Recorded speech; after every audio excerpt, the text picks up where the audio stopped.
నమస్తే welcome to Yadav vision. కలియుగ దైవం తిరుమల శ్రీ వెంకటేశ్వర స్వామి తొలి దర్శనం ఒక యాదవ వంశానికే సొంతమైంది. వారికే తీర్థం, ప్రసాదం, చందనం ఎందుకు అందిస్తారంటే, సాధారణంగా తిరుమల శ్రీ వెంకటేశ్వర స్వామి వారి దర్శనం కోసం కళ్ళల్లో ఒత్తులు వేసుకొని నిరీక్షిస్తారు. స్వామివారిని ఒకసారి దర్శనం చేసుకుంటే చాలు జన్మ ధన్యమవుతుందని భావిస్తారు. ఆ శ్రీవారిని తొలి దర్శనం చేసుకునే భాగ్యం ఒక యాదవ వంశానికే దక్కింది. 1-2 సార్లు కాదు, జీవితాంతం ఈ విషయం కొంతమందికి మాత్రమే తెలుసు. ఆ భాగ్యం యాదవులకే ఎందుకు దక్కింది, యాదవ వంశానికి అంత ప్రాధాన్యత ఎందుకు అనేది చాలామందికి తెలియకపోవచ్చు. చరిత్ర కాలగమనంలో రాజులు పోయారు, దేశాన్ని పరిపాలించిన బ్రిటిష్ వాళ్ళు పోయారు, స్వతంత్రం వచ్చింది, మిరాషి వ్యవస్థ రద్దయింది. ఇన్ని మార్పులు జరిగిన వందల వేల సంవత్సరాలుగా తిరుమల శ్రీవారి సన్నిధిలో మాత్రం ఆనాటి ఆచారాలు, ఆధ్యాత్మిక ఒరవడి ఏమాత్రం చెక్కు చెదరకుండా కొనసాగుతూనే ఉంటుంది కూడా. తిరుమల ఆలయానికి ఒక పెద్ద వ్యవస్థ ఉంది.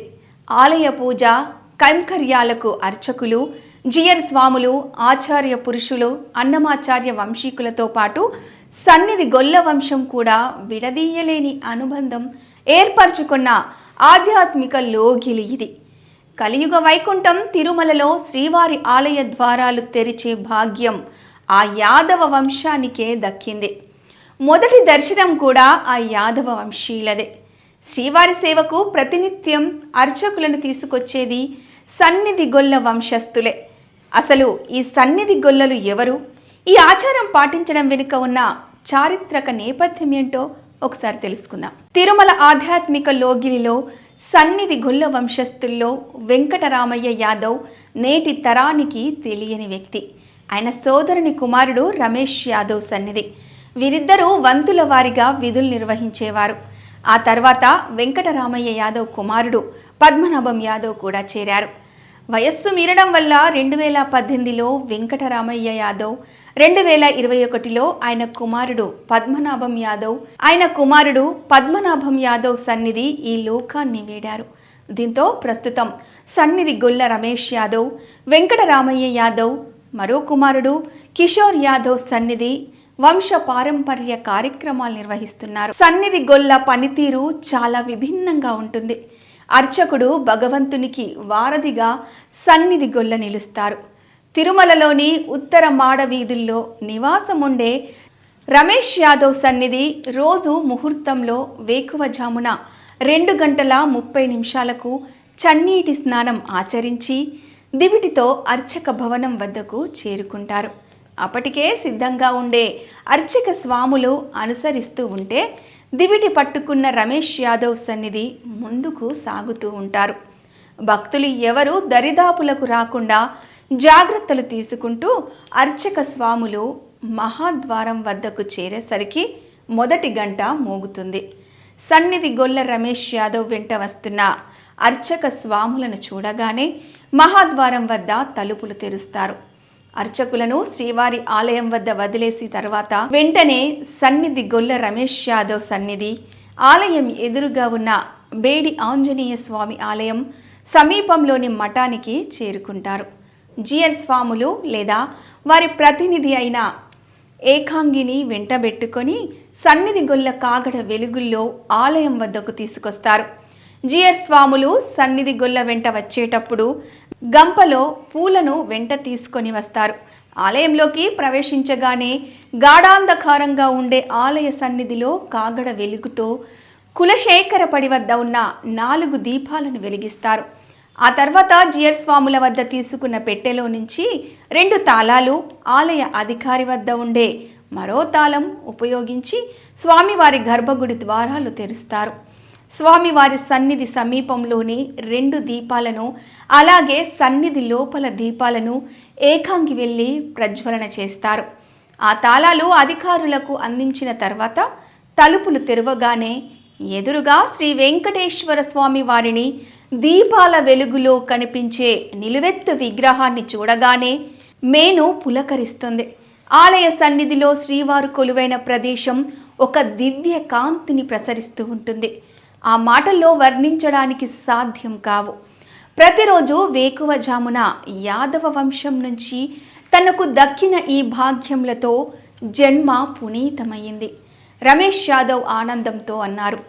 స్వామివారి దర్శనం లభించగానే నేను పక్కకు తప్పుకుంటా. తర్వాత ఏకాంగి గర్భగుడిలోకి వెళ్ళి దీపాలు వెలిగిస్తారు. జియర్ స్వాములు, అర్చకులు లోపలికి ప్రవేశిస్తారని కిషోర్ యాదవ్ సన్నిధి వివరించారు.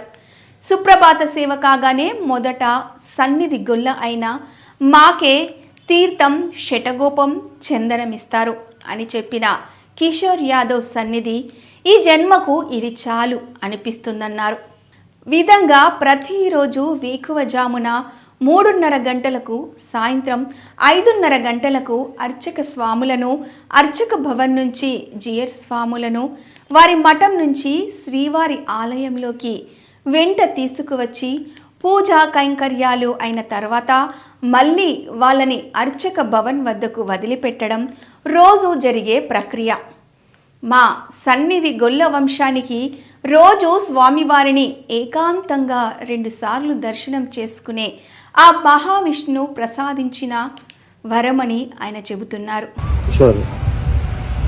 మేమిద్దరూ ఇప్పుడు శ్రీవారి కైంకర్యం చేస్తున్నాము. అది మాకు కైంకర్యం ఏ విధంగా వచ్చింది అంటే, వైకుంఠం నుంచి లక్ష్మీదేవి అలిగి భూలోకానికి వచ్చేస్తుంది. ఇప్పుడు ఆమెను ఎత్తుక్కుంటూ, లక్ష్మిని ఎత్తుక్కుంటూ శ్రీనివాసులు వస్తారు భూలోకానికి. కానీ అక్కడ లక్ష్మి కనిపించకుండా ఉంటే అడవిలో పుట్ట కింద ఉండి ఆమెనే ధ్యానిస్తూ ఉంటారు. ఆ సమయంలో ఈ లక్ష్మీదేవి చూసి, అయ్యో మన భర్త శ్రీనివాసులు ఆకలికి పుట్ట కింద ఉన్నారు అనేసి బ్రహ్మ విష్ణుని వేడుకుంటుంది. ఆ వేడుకున్నప్పుడు వాళ్ళు ప్రత్యక్షమయ్యి, అమ్మ మేమిద్దరము ఆవు తోడుగా వస్తాం, నువ్వు మారువేషంలో ఆకాశరాజు చోళరాజు దగ్గరికి పోయేసి మమ్మల్ని ఆయనకి అప్పగించండి, మేము ఆయన్ని ఆస్థానంలో వల్లవాళ్ళు శరభయ్య యాదవ్ అక్కడ ఆవులు మేపుతూ ఉంటారు, ఆయనకి ఆ రాజుకి మీరు మమ్మల్ని ఇవ్వండి, ఆ శరభయ్య యాదవ్ ఆవులతో పాటు మమ్మల్ని కూడా అడవికి తీసుకెళ్తారు, అక్కడ ఆ స్వామికి మేము పుట్టలో పాలు ఇచ్చి ఆయన ఆకలి తీరుస్తాము అని బ్రహ్మ విష్ణు లక్ష్మికి చెప్పే లోపల వీళ్ళు లక్ష్మీదేవి ఏం చేస్తుందంటే చోళరాజు దగ్గరికి పోయేసి ఈ ఆవు తోడుని నేను తీర్థయాత్రలు పోతున్నాను అని చెప్పేసి ఆమె వాళ్ళకి ఆ రాజుకి హ్యాండ్ ఓవర్ చేస్తుంది, అంటే ఆ రాజుకి అప్పగిస్తుంది. అప్పగించినప్పుడు ఆమె వెళ్ళిపోతుంది. తర్వాత అక్కడ శరభయ్య యాదవ్ ఆవులు మేపుతుంటారు, వాళ్ళని శరభయ్య యాదవ్ని పిలిపించి ఈ ఆవు దూడను కూడా మన ఆవుల మందతో పాటు ఇంటికున్న నువ్వు అడవికి రోజు తీసుకుపోయేసి మేపుకొని సాయంకాలంకంతా తీసుకురా అని చెప్పి అప్పగిస్తారు. 2 రోజులు ఆవుని ఆ మందతో పాటు తీసుకెళ్తారు. అక్కడ రోజు పుట్టలో పాలు ఇచ్చి వెంకటేశ్వర స్వామిని ఆకలి తీరుస్తూ ఉంటుంది. తర్వాత ఏం చేస్తారంటే 3వ రోజు ఇంటికి వచ్చిన తర్వాత పాలు ఇవ్వలేదనేసి ఈ శరభయ్యని చోళరాజు మందలు ఇచ్చే లోపల ఆ ఆవు వెనకల్లే వెళ్తారు. వెళ్ళిన తర్వాత ఒక చెట్టు పొదను దాంకొని చూసే లోపల ఆవు పుట్టలో పాలు ఇస్తున్నప్పుడు ఈ శరభయ్య యాదవ్ చెట్టు చాటు నుంచి చూసి ఇది పుట్టలో పాలు ఇస్తుందని చెప్పి కట్టెత్తుకొని ఆవు దగ్గర పోయే లోపల ఆవు చూసి పాలు నిలిపేస్తుంది. అంత లోపల శ్రీనివాసులు పైకి లేసే లోపల ఆ దెబ్బ శ్రీనివాసులు తగులుతుంది. అప్పుడు రక్తస్రావం జరిగి అంతటితో ఈ గొల్లవాళ్ళు చనిపోతాడు స్పాట్లోనే. తర్వాత ఈ రక్తం కారుతూ ఆవు పైన పడే లోపల నేరుగా ఆస్థానానికి వెళ్ళి చోళరాజు సైన్ చేసి అక్కడి నుంచి చోళరాజు పరిగెత్తా వచ్చి ఆ ఆవు వెనకలనే వచ్చే లోపల ఆవు నేరుగా ఈ శ్రీనివాసుని దగ్గరికి తీసుకొస్తుంది. అప్పుడు చూసి స్వామి నువ్వని మాకు తెలియదు అని అనుకునే లోపల అంత లోపల ఈయన రాక్షసుడు అయిపో అని శపించేస్తాడు. ఎందుకంటే ఆ గొల్లవాడిని ఏమి తప్పులేదు, నువ్వు పంపిస్తేనే ఆయన వచ్చి ఈ మమ్మల్ని కొట్టాడు కాబట్టి నువ్వు రాక్షసుడు అయిపో, అదే కలియుగంలో నీకు శాప విమోచన జరుగుతుంది అని చెప్పి స్వామి వెళ్ళిపోతారు. ఈ గొల్లవాళ్ళు వాళ్ళ భార్య బిడ్డలంతా వచ్చి స్వామిని వేడుకుంటే కలియుగంలో ఫస్ట్ దర్శనం మీకే అని చెప్పి స్వామి వెంకటేశ్వర స్వామి మాకు వరమిస్తారు. అప్పటి నుంచి ఇప్పటి వరకు మా సన్నిధి గొల్ల వంశస్థులే స్వామివారి కైంకర్యం చేస్తున్నాం. ఫస్ట్ దర్శనం మాకే ఇస్తున్నారు. తరతరాలుగా మా పెద్దలు అంటే తాతలు ముత్తాతలంతా సేవలు చేస్తున్నారు. మా నాన్నగారు కృష్ణయ్య, మా చిన్నాయన గారు వెంకటరామయ్య ఇద్దరు సేవ చేస్తున్నారు. ఇప్పుడు వాళ్ళు కాలమైనారు. తర్వాత కృష్ణయ్య పరంపరలో రమేష్ అని నేను కైంకర్యం చేస్తున్నాను. మా చిన్నాయన కొడుకు వెంకటరామయ్య కొడుకు కిషోర్ అనే అబ్బాయి, అతను కైంకర్యం. మేమిద్దరం ఇప్పుడు ప్రస్తుతానికి మేమిద్దరం కైంకర్యం చేస్తున్నాం. మాకు పూర్వజన్మ సుకృతం కాబట్టి ఇంకా మాకు తరతరాలుగా ఈ కైంకర్యం చేసేదానికి వెంకటేశ్వర స్వామి మాకు అనుగ్రహం ఇచ్చినారు. కాబట్టి ఇది అట్లే కొనసాగాలని మేము వెంకటేశ్వర స్వామిని ప్రార్థిస్తాం. ఓం నమో వెంకటేశ్వర.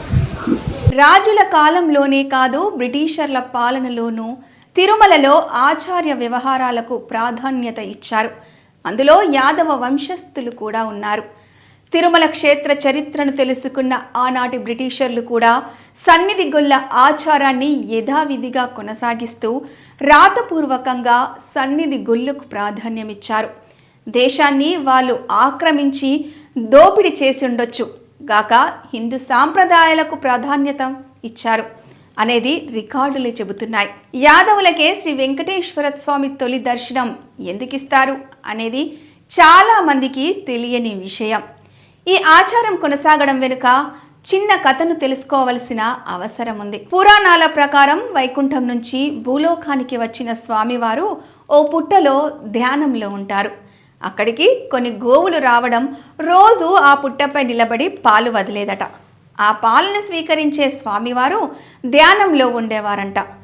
గోవులను మేతకు తోలుకు వెళ్ళిన యాదవుడు ఆగ్రహించి కర్ర తీసుకొని గోవును కొడతాడు. శ్రీ మహాలక్ష్మి అంశతో పాలిస్తున్న ఆ గోవు అదృశ్యం కావడం, యాదవుడు విసిరిన కర్ర ధ్యానంలో ఉన్న శ్రీవారి తలకు తగిలి గాయమవుతుంది. అలా యాదవ వంశానికి చెందిన వ్యక్తికి శ్రీనివాసుడు మొదట కనిపించారు. భూలోకంలో ఉన్న నన్ను చూసిన మొదటి మానవుడవి నువ్వే, ఇకపై నా తొలి దర్శనం నీకే ఉంటుందని కలియుగ ప్రత్యక్ష దైవం శ్రీ వెంకటేశ్వర స్వామి ఆ యాదవుడికి వరమిచ్చారనేది పురాణ గాథ. అదే నేటికి కొనసాగుతున్నది. తిరుమల శ్రీవారికి సన్నిధి గొల్లలంటే చాలా ఇష్టం. ఆలయం ముందు గొల్ల మండపం ఉందంటే స్వామివారికి వారంటే ఎంత ఇష్టమో చరిత్ర చెబుతోంది. ప్రతి సంవత్సరం సంక్రాంతికి సన్నిధి గొల్లలు ఇంటికి స్వామివారు వెళ్ళేవారని పురాణాల కథనం.